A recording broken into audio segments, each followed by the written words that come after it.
Hey chai lovers, Upma here from Chaiwali. I am here today to teach you all about the different milks that you can use in your chai. We're going to be brewing up a traditional pot of stovetop masala chai today, and when you actually brew spices and tea traditionally the Indian way on the stovetop, there's a lot of things to think about in terms of what milk should I use, what spices should I use, what tea should I use.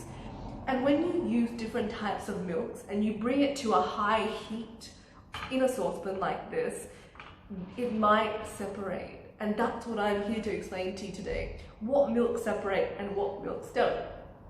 My personal all-time favorite milk to use is usually an unhomogenized cow's milk. And I use two brands that I love is How Now from Melbourne and also Schultz. And also a brand in Fitzroy, I forgot the name of it. So they're my three favorite milks that I always use. However, when I do non-dairy, we do a lot of events and catering, and we make big pots of chai when we do these events. So it's really important we use good quality milk. When it comes to non-dairy milk, I highly recommend oat milk, and this is my favorite brand. Oat milk, it's by Pure Harvest. I know there are many brands for oat milk, but what I love about oat milk is that it doesn't separate at a high heat, and it has a really good consistency, creaminess of milk through it, and it tastes really good with chai. Other milks that I recommend to brew on a high heat that won't separate is generally soy milk. However, some brands do separate, and so it's mindful that when you buy it, try to buy a brand that has a lot of good quality ingredients in it. I really like organic soy milk. I find that doesn't separate, but have a look at your local store and find a good quality soy milk. Other than that, I've used nut milks before, like almond milk, macadamia milk, cashew milk, and I do find that those milks separate when you bring them to a high heat. It might be because that the milk is actually got a lot of water content in it. I'm not sure why, but I do find that it does separate quite a bit when I bring it to a high heat. Okay, so let's do this. I'm going to be brewing up some 11 spice chai today, but the caffeine-free version, because it's afternoon my time and I just want to avoid too much caffeine because I've already had 2 cups of chai this morning. Okay, so water's in, and if you've been following my Chai 101 videos, you'll know that you want to wait a minute or so before you add in the spices to brew up. The reason being is because you want the water to be lukewarm before you add the teas and spices so that it cooks through properly. It doesn't just hit cold water and not cook, but it starts cooking straight away when you add it. Okay, so my water's in. When I use gas here, it's really quick. Okay. Oh, P.S. I'm at the Chaiwali headquarters. This is in front of our door. This is where all the magic happens, behind that door. Okay, so my water is warm. I'm not sure if you can see. That's our 11 spice chai. It comes in bags like this, this is 100 grams, and 100 grams usually gives you 20 serves. The 11 spice chai, I actually created that about 2013, end of 2012.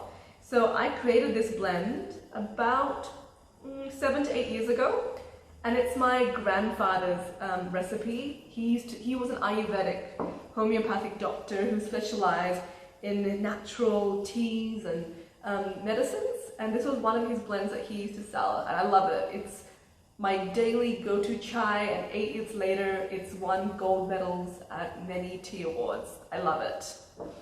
Okay, so now that this is brewing up, let me talk to you about the milks.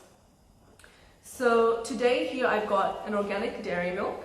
This is one of the only few long life brands of dairy milk, and we need these at Chaiwali for our events and catering events and markets that we do. We find this really handy to use. It's an Australian brand called Organic called Living Planet, and it's an organic milk.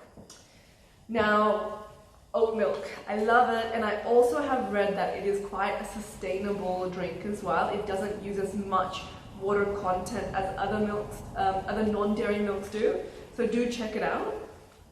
I haven't got a soy milk with me today at the warehouse, but the soy milk brand that we do use at Chaiwali is Pure Harvest, or the macro organic soy milk at Woolworths. I find that those two brands, and there could be many others, they don't separate when you bring it to a high heat, and they've got a really good consistency when you cook it. Okay, so now that my spices are all dancing around, as I call it, this is the point I add the milk. I will use the oat milk so you can see the difference.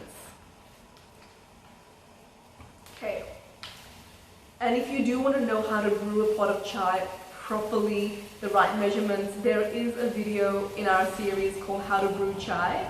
It's in the Chai 101 series on the Instagram TV, or I'll also upload it to Facebook. Cool. And YouTube. So there's so many things to think about these days. That was a little spillage. Okay, cool. Oh, wait. Before you add the milk in, make sure you just shake it a little bit. I find that sometimes the oat residue stays at the bottom. And I was reading that oat milk is naturally gluten-free, so if anyone wants to correct me on that, they can. So apparently those who with gluten intolerances can also have oat milk. So it's vegan and also maybe gluten-free. So I've added about half a cup in there. I don't really measure it because I've made chai so many times that it's just intuition to me to know exactly when to put the water and the milk in. So for those who have tried our 11 spice chai, or for those who are interested in getting it, you'll find that the 11 spice chai has a beautiful off-white pinky color to it. It's not going to come out brown because it doesn't have any tea in it. It's completely caffeine free, this blend. We don't even use a decaf tea. It is just purely the herbs and spices of the chai blend without the tea, and that's how my grandfather made it. So that's how I want to make it for you. Okay, so now what I'm waiting for is for the milk to actually come to the boil, and I'm going to have to watch it. You can't just walk away at this point. You can when the water is on, but when you add the milk, you need to ensure that you're around to make sure it doesn't blow up over the top, which I know has happened to me and many other people. Okay, so coming to the boil. I always use the back of my strainer to stir it. I'm not sure if you do as well. Cool. I don't usually personally add any sweetener to my chai at home, but I love to add a little bit of jaggery, which is Indian natural sugar, to it when I'm having it after a meal or an Indian meal. I find that it just gives it that wholesomeness that it needs. Amazing. Okay, so that's now brewing to the top. I'm going to take it off the heat about now. Cool. So that's off the heat, turned off. So now I'm going to strain it, and I'm putting it into a clear jug so you can see the color of it, and you can see the oat milk as well. Cool. Look at that. Like, it's a really beautifully creamy milk. I do find that when I use oat milk instead of dairy milk, if I want it to be creamier or like a milky consistency, I do need to add a little bit more oat milk to it. That's just with oat milk though. I find that the ratio with dairy is the same as the ratio for soy is the same as the ratio for dairy, because I just find that soy milk has a very milky consistency to it as well. Alright, so that's a pot, about 2 cups of oat milk chai. So have a look.